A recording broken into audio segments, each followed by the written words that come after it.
need muscle. Now, does that mean that cardio is bad? Not at all.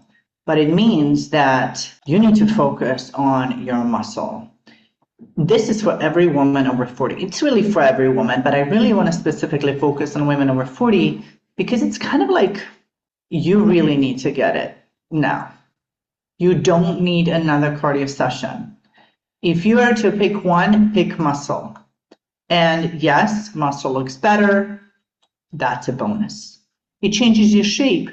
Great. It gives you definition. Wonderful. It makes your clothes fit differently. Beautiful. Nothing wrong with that, but all of that is a bonus. If you think that muscle is mostly about what you look like, you're missing a bigger reason, and that's what I want to talk about. Because muscle is one of the most important assets that you can build at your age, at any age, but especially 40 plus. And that today I want to show you why. One, muscle helps your brain work better. And this is the one that most people don't expect or don't know.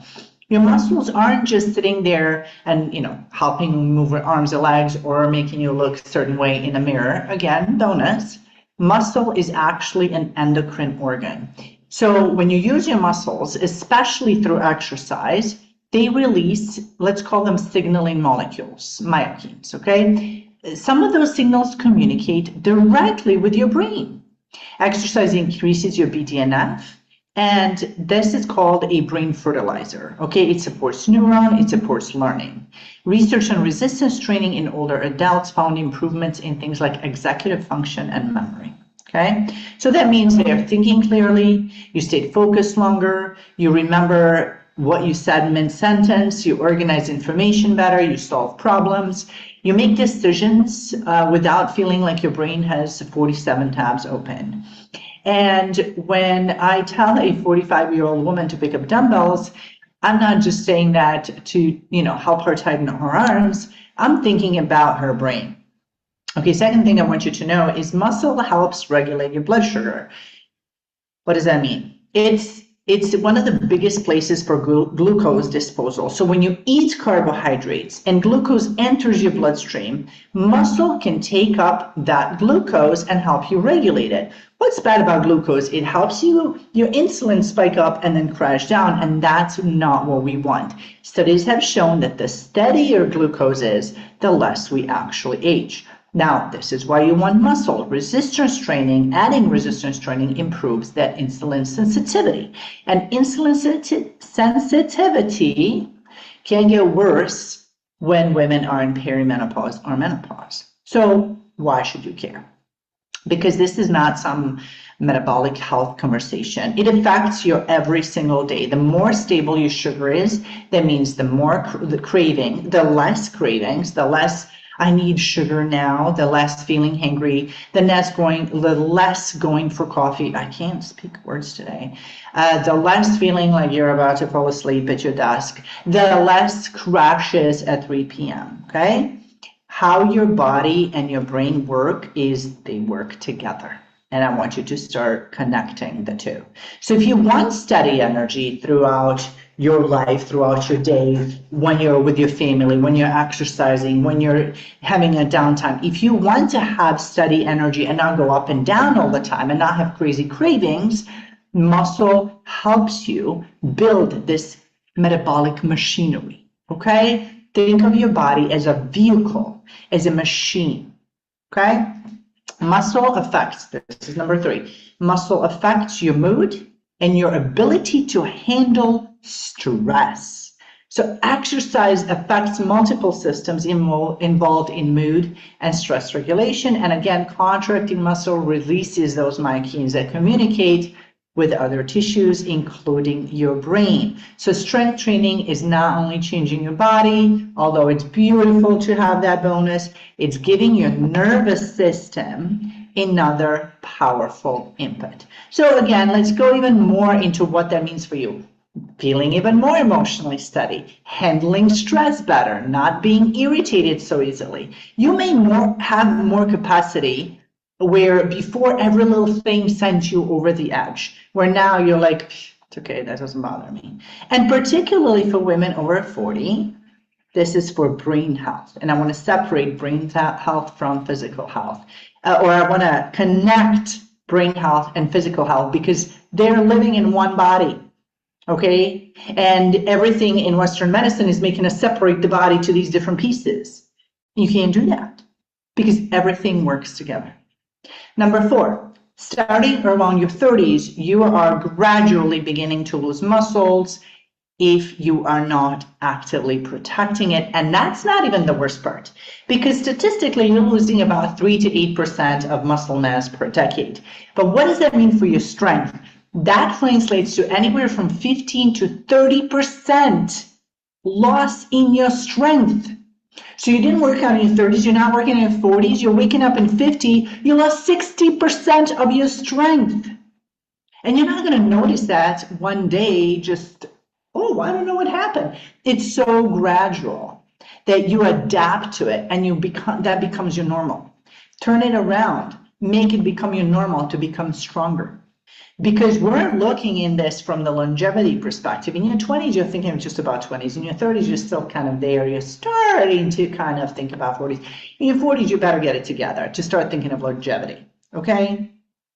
So if you're not doing anything about your muscle now, another decade, again, it's not just about toned arms, although that's a bonus, because I have women come to me and they're like, oh, how do I get rid of this? That's how you get rid of that, strength training. You don't want to ever say, oh, I can't lift that. Oh, I want to be emotional. No, you want to be able to get down on the floor and get back up. You want to be able to carry your suitcase. You want to be able to carry your groceries. You want people not to even be able to keep up with you when you travel. Why not? You're building a 60, 70, 80-year-old you right now. This is why you don't need to wait till you're 65 to start worrying about muscle. Number 5, muscle protects bones too. Once again, we cannot separate one from the other. Bones respond to a load. So when you're putting muscles, in that for a resistance training in the exercise, you're giving a skeletal system a reason to maintain strength.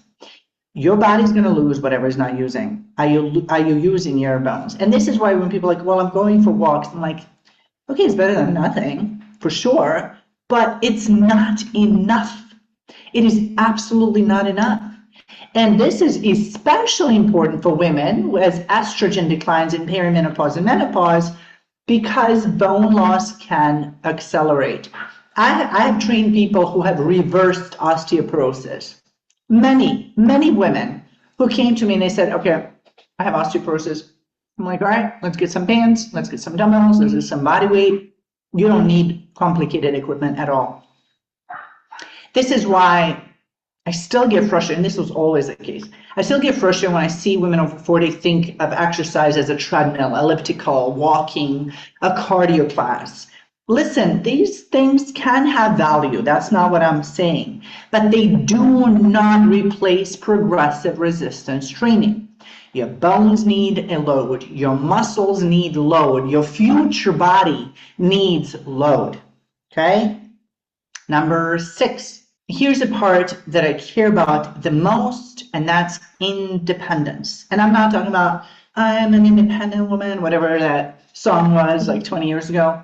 I don't care only about what your body looks like in your 70s. I mean, I care about my body, but to each their own. I care about what your body can do. Can you carry your own groceries? Can you carry your own suitcase? Can you put your suitcase in the overhead compartment? Can you get off the floor without having to hold on to 7 things? Can you climb up the stairs? Can you pick up your grandkids? Can you run around with your grandkids? Can you travel?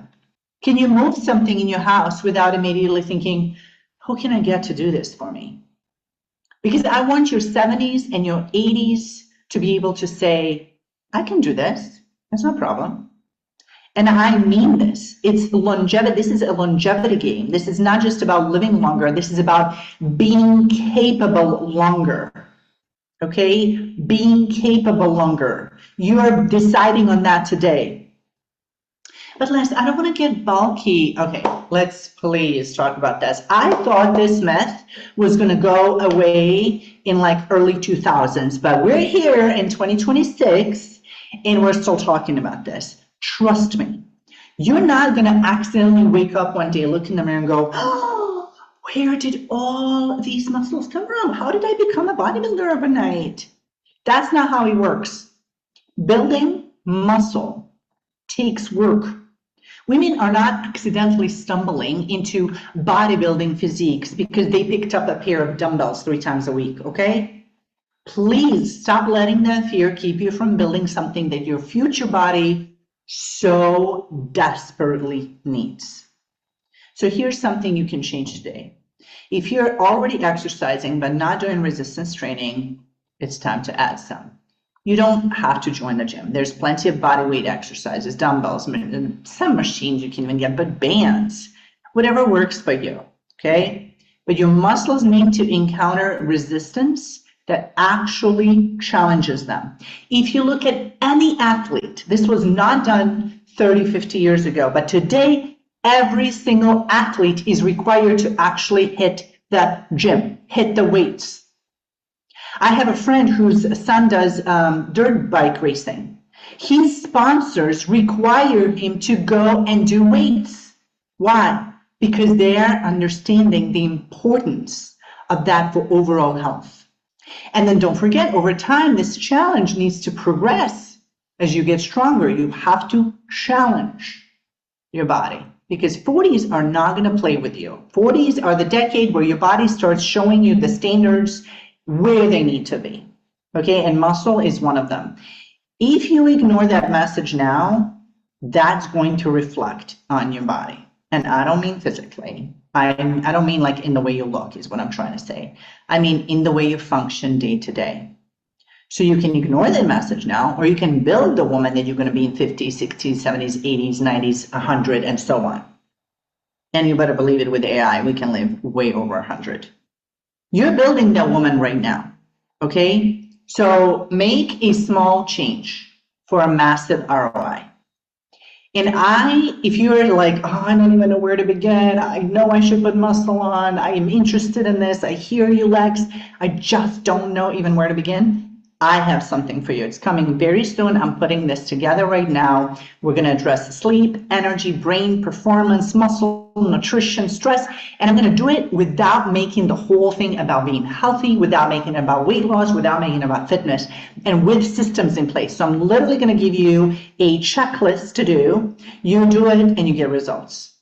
Because just being healthy is a great goal, but it's not enough. The goal is to build a body and a brain that can support a life that you're actually wanting to build and to live. And I think you're going to love what's coming. So stay tuned. Make sure we are connected on social media if you're not connected with me already, because I will be talking about that very soon.